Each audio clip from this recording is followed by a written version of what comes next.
सध्या महाराष्ट्रात गाजत असलेलं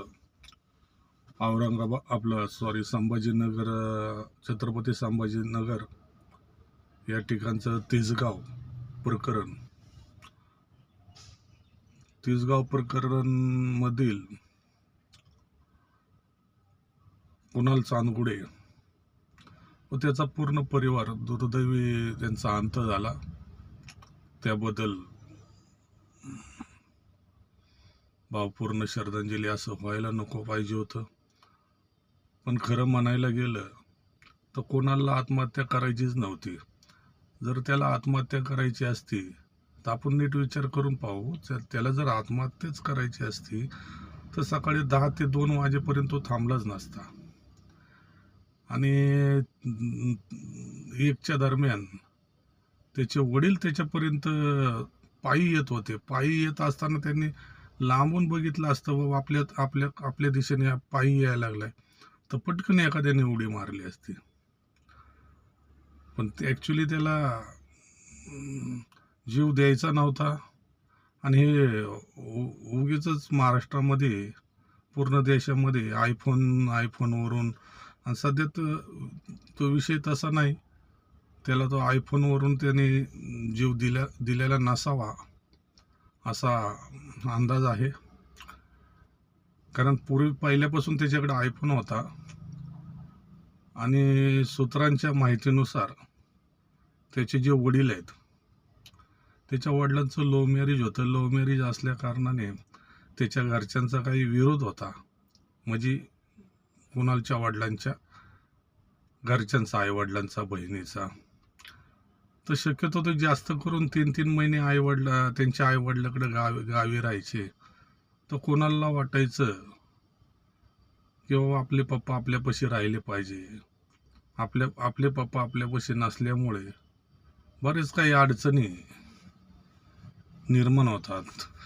अडचणी म्हणजे सध्या आता आपण आयफोनचं म्हणायला गेलो तर आयफोनचा EMI असू द्या, हप्ता असू द्या, बरेच अजून घरातील काही कारणं असतील. तर त्या कारणामुळं तो जरा डिप्रेशनमध्ये जाऊन तो फक्त धमकावण्याचा प्रयत्न करत होता की वडिलांच्या मनात एक दहशत बसली पाहिजे की वडिलांनी इथून पुढं चांगलं वागलं पाहिजे, आमच्यासोबत राहिलं पाहिजे. हा त्याचा हेतू होता. जीव देणं हा त्याचा हेतू नव्हता. पण त्याला सुद्धा वाटलं नाही, त्याला सुद्धा वाटलं नाही की मेलो तर मी एकटा मरल. त्याला असंच वाटत होतं की मेलो तर मी एकटाच मरल. पण पूर्ण कुटुंब गेलं सुदैवाने. तर ॲक्च्युली त्याच्या वडिलांनी त्याच्यापर्यंत कडक जायला नव्हतं पाहिजे होतं. लांबूनच 2 गोष्टी समजावल्या असत्या, अजून तासाभराने, अर्ध्या तासाने तो सरेंडर झाला असता, जवळ आला असता. पण त्याच्या वडिलांचा चुकीचा निर्णय होता. तडकीपड त्याच्यापर्यंत त्याच्या दिशेने गेल्याच्या नंतर, त्याला ओढल्याच्या नंतर तोल जाऊन दोघं कोसळले. बिचारी आई त्यांच्या मागं कुठलाही न विचार करता आईने सुद्धा उडी मारून आपलं जीवन संपवलं. हे कोणाच्याच बाबतीत व्हावं नाही अशी ईश्वरचरणी प्रार्थना आहे. पण खऱ्या अर्थाने खूप हळहळ वाटते की कुणाल सारखा एक हुशार मुलगा,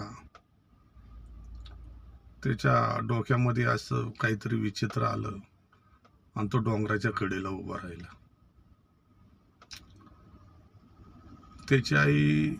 त्यावेळेस त्याची आई सुद्धा डोंगराच्या कडेला उभा राहिली होती. म्हणली बाबा मी पण उडी मारते. तो आईला म्हणत होता तू पहिले बाजूला ये, तू साईडला होय, तू तिकडं थांब, तू साईडला थांब. म्हणजे त्याला वाटत होतं की बाबा मेलो तर मीच मरल, पण माझं कुटुंब नको. पण सुदैवाने एका चुकीमुळं, केवळ मला तर ते तसंच वाटतं की त्याच्या वडिलांनी जरा 10-15 मिनटं जरी थोडा दम घेतला असता तर तो कदाचित आज आपल्यासोबत या दुनियामध्ये असता. त्याचे वडील असते, त्याची आई असते. खूप वाईट झालं. परत एकदा त्या कुटुंबाला, चांदगुडे कुटुंबियांना भावपूर्ण श्रद्धांजली.